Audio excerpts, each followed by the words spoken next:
ధర్మ జిజ్ఞాసులకు శుభాశీస్సులు.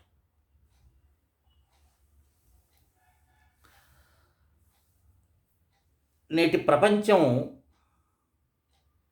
ప్రస్తుతం జాతక చక్రాల మీద తిరుగుతుంది. యూట్యూబ్ మాధ్యంగానైతేనేమి, వివాహ సంబంధమైనటువంటి విషయాలైతేనేమి, జాతకం జాతకం జాతకం దీన్ని ఆధారంగా చేసుకొని చెప్పేటటువంటి వారు అనేక మంది జ్యోతిష్య పండితులు ఉన్నారు, మహాత్ములు ఉన్నారు, వ్యాపార దృష్టితో చూసేటటువంటి వారు ఉన్నారు.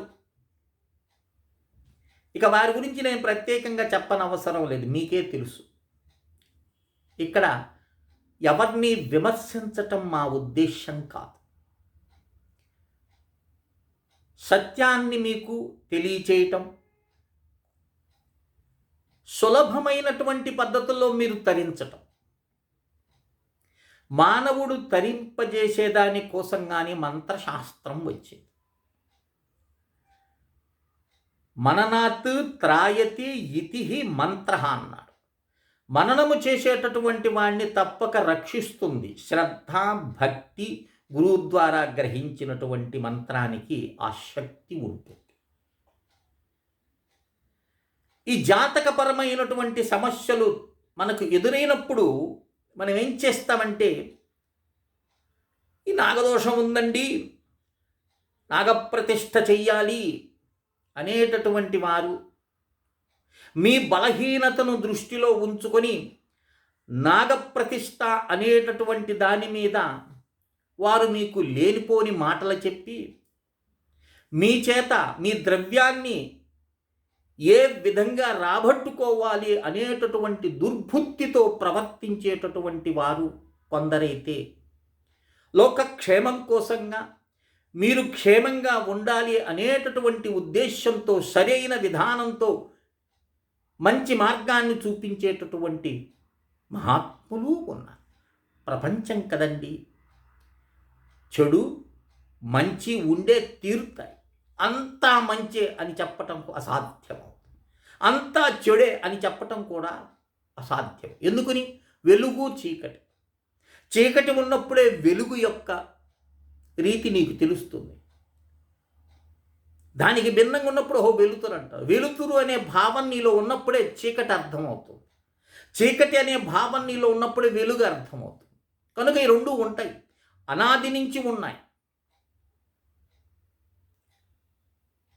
కనుక అలా మీ యొక్క ద్రవ్యాన్ని అపహరించేటటువంటి పుణ్యాత్ములు ఉన్నారు ఇక్కడ.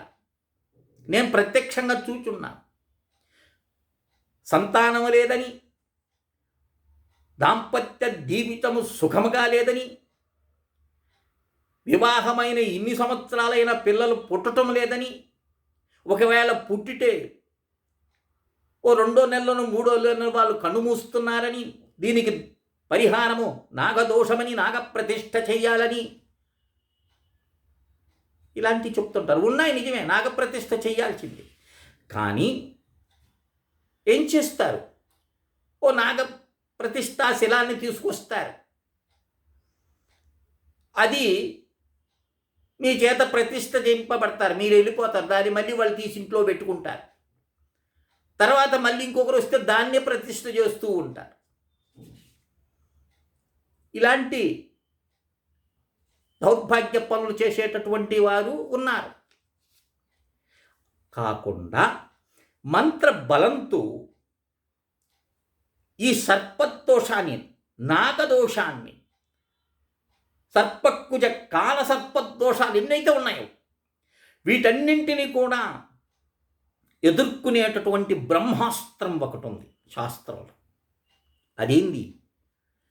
మహాగరుడ మాలా మంత్రం. మహాగారుడ, గరుత్మంతుడంటే సర్పాలకు వణుకు పుడుతుంది. అలాంటి గరుత్మంతుల్ని మనం ఆశ్రయించామనుకోండి, ఆ గారుడ మాలామంత్రాన్ని నువ్వు నిరంతరము ఉదయము సాయంత్రము, ఉదయం 5 సార్లు, సాయంత్రం ఒక 5 సార్లు నువ్వు పారాయణం చేసావనుకో శ్రద్ధాభక్తులతో, నీ సమస్తమైనటువంటి సర్పదోషాలైతేనేమి, ప్రతి ఒక్కరు నాగప్రతిష్ఠ చేయలేరు కదండి, అందరికీ ధనం ఉండదు కదా. కనుక స్తోత్రమైతే గురువు ద్వారా గ్రహించినటువంటిది శ్రద్ధాభక్తులతో మీరు దాన్ని పూజించారనుకోండి, పఠించారనుకో భక్తి శ్రద్ధలతో, గరుడు యొక్క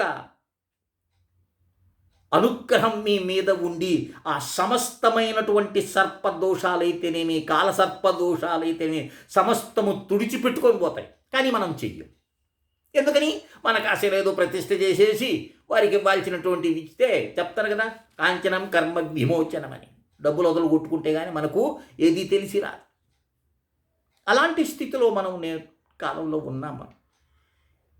ఇది వ్యక్తుల దోషం కాదు, ఇది కాలదోషం, ఇది కలి యొక్క విజృంభణ. ఇది మహర్షులు తపస్సు చేసి అహర్నిశుల అఖండమైన బ్రహ్మచర్య వ్రతాలతో ప్రతి సమస్యకు పరిష్కారాన్ని వాళ్ళు తెలుసుకొని ఈ విధంగా అనుష్ఠానం చేసి తరించండి అని మనకు ఋషి అందించినటువంటి మంత్రశాస్త్రం మీద మనకు విశ్వాసం ఉండటం లేదు. కారణం అనేకం కావచ్చు. కనుక ఈ ఉత్కృష్టమైనటువంటి ఇప్పుడు మాల అని చెప్తున్నాను చూసి, మాల అంటే 44 అక్షరాల కన్నా అధికంగా ఉంటే వాటిని మాలా మంత్రాలు అంటారు. ఈ మంత్రాన్ని మీరు ఒక 5 సార్లు, అంటే పెద్దదేం కాదు ఇది, ఒక 5 సార్లు నేను చదివి చెప్పడానికి ఇది సమయం పడుతుంది, అందుకని నేను చెప్పటం లేదు. ఇది ఆ మంత్రానుష్ఠానం చేసిన తర్వాత 108 సార్లు ఈ మంత్రం ఉంది, దాన్ని రాసుకొని చెప్తాను. దీన్ని కూడా చేయొచ్చు. ఏమిటది? ఓం నమోస్తు సర్పేభ్యో ఏకేచ పృథివీ మనుః ఏ అంతరిక్షే ఏ దిదిత్తేభ్యః సర్పేభ్యో నమః. అర్థమైందే? ఈ మంత్రాన్ని 108 సార్లు చేయండి. తర్వాత 12 సార్లు ఏది? గారుడం మూలమంత్రాన్ని అంటే మాలామంత్రాన్ని చేసిన తర్వాత 12 సార్లు ఈ గాయత్రిని ఓం తత్పురుషాయ విద్మహే సువర్ణపక్షాయ ధీమహి తన్నో గరుడః ప్రచోదయాత్. ఈ మంత్రాన్ని 12 సార్లు చేసుకున్నారు. ఇలా చేసుకుంటే మీకు నాగ సంబంధమైనటువంటి దోషాలన్నీ కూడా ఎగిరిపోతాయి. ఎందుకంటే మనకు నాగజాతిని అష్టవిధ నాగజాతులని అంటారు. అందులో ఈ అష్టవిధమైనటువంటి నాగ సర్పజాతులు ఇవి. ఒకటి వాసుకి, తక్షుడు, ఐరావతుడు, ధనుంజయుడు, కర్కోటకుడు, శంఖపాలుడు, అనంతుడు, శేషుడు అనేటటువంటి ఈ 8 వర్గములు, వీరికి సంబంధించినటువంటివే అనంతమైనటువంటి వంశమునికి సంబంధించినటువంటివే సర్పజాతి అంతా కూడా. శాస్త్రం వీళ్ళకి ఒక్కొక్క వారాన్ని కేటాయించింది. వాసుకి అనేటటువంటి సర్పజాతికి సంబంధించినటువంటి సర్పములన్నీ కూడా బుధవారం రోజు అవి భూమి మీద సంచరిస్తూ ఉంటాయి. ఆ రోజు ఎవరినైనా కాటు వేసినాయనుకో వాడు బ్రతికేదానికి ఛాన్సే లేదు. అది విధి నిర్ణయం. అది దౌర్భాగ్యమైన పనులు చేసి నీచాతి నీచమైనటువంటి పనులు చేసినటువంటి వారు ఈ జన్మలో బాగానే ఉంటారు. అలాంటి వారు సర్పకాటుకు గురవుతారు. ఇక వాళ్ళు బుధవారము వాసుకి సంబంధించినటువంటి వంశం వారు కాటేశ్వరుడుకు బ్రతికేదానికి ఛాన్స్ ఉండదు. అలాగే తక్షుడు జాతికి ఈ తక్షజాతికి సంబంధించినటువంటి సర్పములు భూమి మీద ఆదివారం రోజు మాత్రమే సంచరిస్తాయి, మిగతా రోజులు కనపడవు మనకు. ఇక ఐరావతుడు అనేటటువంటి సర్పజాతికి సంబంధించిన వాళ్ళు గురువారం సంచరిస్తూ ఉంటారు. ఇక ధనుంజయుడు అనేటటువంటి సర్పజాతికి సంబంధించిన వాళ్ళు శుక్రవారం పూట భూమి మీద సంచరిస్తారు. వారు కర్కోటకుడు వచ్చి మంగళవారము భూమి మీద సంచరిస్తారు. శంఖపాలుడు అనేటటువంటి వారు సోమవారం సంచరిస్తుంటారు. ఇక మిగిలినటువంటి అనంతుడు శేషుడు అనేటటువంటి వారు శనివారం రోజు ఉంటారు. అంటే వారములో ఉన్నటువంటిది వీళ్ళకి ఒక్కొక్కరికి కేటాయించినారు భూమి మీద సంచరించే దానికోసం. ఆ రోజు వారి యొక్క కర్మపల్ల విశేషం చేతనే, పూర్వజన్మ సుకృతం చేతనే, దుష్కృతం చేతనే ఒకవేళ కాటుకు గురైతే మాత్రము ప్రాణములు కోల్పోవలసిందే. ఇందులో ఎలాంటి చూడండి, పూర్వము మనకు కరెంటు లేదు, అలాగే మనందరం కూడా మేడల్లో ఉండేవాళ్ళం కాదు. ఎవరో మహారాజులు రాజులు తప్పితే మిగతా వారంతా కూడా సామాన్యమైన గృహాల్లో నివసించేటటువంటి వారము. చుట్టుపక్కల మనకు మరుగు ఎక్కువగా ఉండేది, అరణ్య ప్రాంతాలు ఎక్కువగా ఉండేవి, కనుక సర్పాలు యథేచ్ఛగా సంచరించేవి. ఇప్పుడు కాలం మారింది, అపార్ట్మెంట్ కల్చర్ వచ్చేసింది. అడవులను కూడా ధ్వంసం చేసి అపార్ట్మెంట్లు కట్టుకుంటున్నారు. పండించే పంటనిచ్చే పొలాన్ని కూడా మనం సదరం చేసుకొని గ్రామాలు అపార్ట్మెంట్లు నిర్మించుకుంటాం. ఎంతో తెలియకుండా సర్పజాతి కనుమరుగైపోయింది. ప్రతి ఒక్కరూ మనం భూమిని దున్నటము, చదును చేయటము, అందులో అనేకమైనటువంటి సర్ప సంబంధమైనటువంటివి మన వల్ల పొరపాట్లు జరుగుతూనే ఉంటాయి. మనకు తెలిసి చేయొచ్చు, తెలియక చేయొచ్చు, కానీ దోషం అలాగే ఉంటుంది.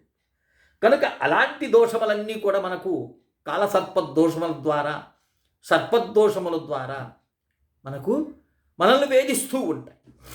వాటన్నింటినీ నివారణ కోసంగానే శాస్త్రం చెప్తే దానివల్ల ఏమవుతుంది? సంతానము లేకపోవటం. అన్ని పరీక్షలు చేసినామండి, ఏ దోషము లేదని చెప్తారు డాక్టర్స్. మరి ఏ దోషం లేనప్పుడు సంతానం కలగాలి కదా, ఎందుకు కలగటం లేదు? కారణం ఏదో దోషం ఉంటుంది, సర్పదోషము, కాలసర్పదోషము. అంగవిహీనులుగా పుడుతుంటారు కొంతమంది. దానికి కారణము ఇలాంటి దోషాలు. పిల్లలు పుట్టిన వెంటనే చనిపోతుంటారు. దానికి ఈ కాల సర్పదోషాలే కారణం. దాంపత్యాల మధ్య సుఖం ఉండదు, ఇద్దరు కలిసి నడుస్తున్నట్టుంటారే కానీ పరస్పర ప్రేమానురాగాలు ఉండవు. ఒకరంటే ఒకరికి మానసికమైనటువంటి ద్వేషం ఉంటుంది. ఈరోజు చూస్తున్నాం కదా మనం, భార్యాభర్తల మధ్య ఎలాంటి గొడవలు జరుగుతున్నాయో, ఆఖరాకి వాళ్ళు ఒకరినొకరు చంపుకునేటటువంటి స్థితికి కూడా దిగదారిపోతున్నారు. మరి ఆ ఉద్రేకం ఎందుకు వస్తుంది? భర్తను చంపించాలని, భార్యను చంపాలని అలాంటి ఉక్రోషం దేనికి వస్తుంది? కారణం ఏమిటి? ఒకసారి పరిశీలించి చూడండి. దాంపత్య జీవిత సుఖమయం కాకుండా పోవటానికి కారణము ఇలాంటి కాలసర్ప దోషాలు. ఇది సైన్స్ నమ్మకపోవచ్చు, కానీ పరిణామాలు మనం చూస్తున్నాం. చిన్న చిన్న విషయాలకే పరస్పరం దాడి చేసుకుని ఒకరినొకరు చంపుకునే స్థితికి నేడు మనం దాంపత్య జీవితం నడుస్తుంది. కొత్తగా పెళ్ళైనటువంటి దంపతుల మధ్య కూడా సఖ్యత లేకుండా ఒకరినొకరు భయంకరంగా హింసించుకుంటున్నారు. కారణం సర్పదోషం, కాలసర్పదోషం.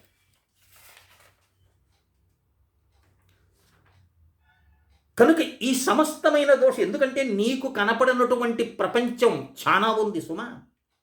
భౌతిక దృష్టి మాత్రమే నీకుంది. ఈ సూక్ష్మ జగత్తును నువ్వు చూడలేవు. నిన్ను పట్టి పీడించేటటువంటి కర్మ అనంతంగా ఉంది. నువ్వు నమ్మినా నమ్మకపోయినా నువ్వు వారి ద్వారా ఇలాంటి కర్మలకు ప్రేరేపింపబడతావు. నేను తీసేయండి అవన్నీ ట్రాష్, మంచిది. నువ్వు ట్రాష్ అని కొట్టేసినంత మాత్రమన ఆ సత్యాన్ని నువ్వు తొడపలేవు తండ్రి. ఓర్బట్టి నీ బ్రతికెంత 60 సంవత్సరాలు 70 సంవత్సరాలు అంతే. సృష్టి అనాది, ఎప్పటి వరకు ఉంటుందో తెలీదు. అనేకమైన జన్మలు, అనేకమైన వ్యక్తులు, ఈ సృష్టి నడుస్తూనే ఉంటుంది. కనుక ఒక క్షణభంగురం కోసం వచ్చినటువంటి నీ యొక్క సర్టిఫికేట్తో సంబంధం లేదు. ఈ దేవతామయం, ఇది అనుక్షణము ప్రతి క్షణము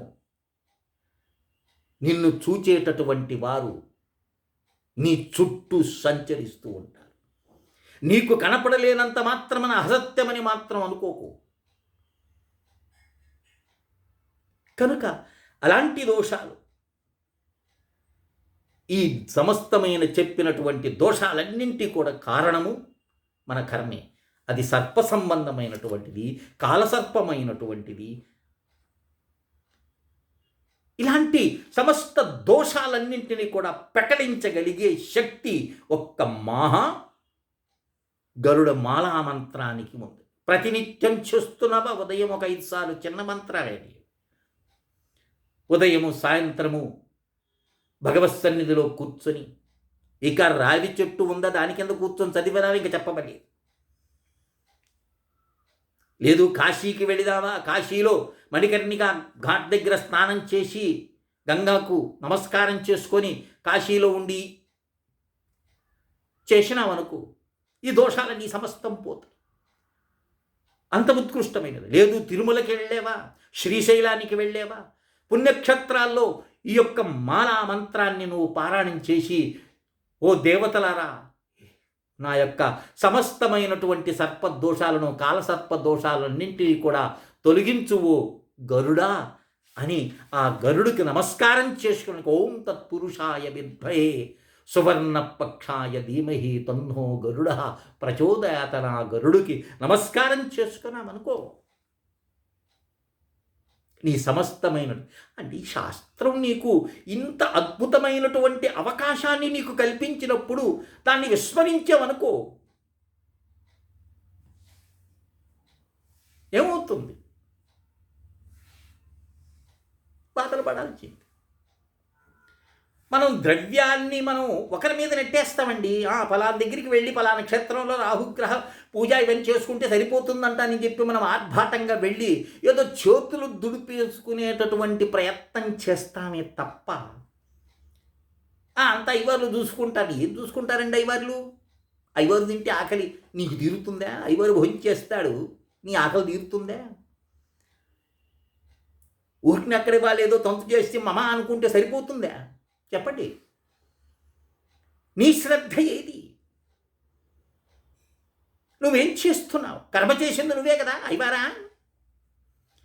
మరి అలాంటి కర్మ నువ్వు చేసినప్పుడు నీ శ్రద్ధ భక్తి కూడా ఉంటే అప్పుడు అయ్యవారు చేసేటటువంటి మంత్రానుష్ఠానం తోడవుతుంది. అంతేకాని ఇంకా అన్నీ ఆయనే చూసుకుంటాళ్ళండి, మనం ఊరినే కూర్చొని మమ అనుకుంటే సరిపోతుందనే ఉద్దేశంతో నువ్వు చేపించుకున్నావు అనుకో, వాటి వల్ల ప్రయోజనం ఉండదు. కనుక స్వయంగా ఈ చెప్పినటువంటి మాలామంత్రాల్ని నువ్వు అనుష్ఠానం చేసినావనుకో, అగ్ని తెలిసి పట్టుకున్నా కాలుతుంది, తెలియక పట్టుకున్నా కాలుతుంది. ఎందుకని? మంత్రాలకు ఆ శక్తి ఉంది, ఆ వాక్యాలకు ఆ శక్తి ఉంది, ఆ అక్షరాలకు ఆ శక్తి ఉంది. అవి ఉచ్చరించినప్పుడు మనలో ఉన్న 72,000 నాడుల్లో స్పందన కలుగుతుంది. మన మురికి తొలగిపోతుంది, మన దోషాలు తొలగిపోతాయి. ఎవరో చెప్పారని వాటిని నాస్తికులు చెప్పేటటువంటి విషయాల్ని కానీ చెవులో వేసుకున్నామంటే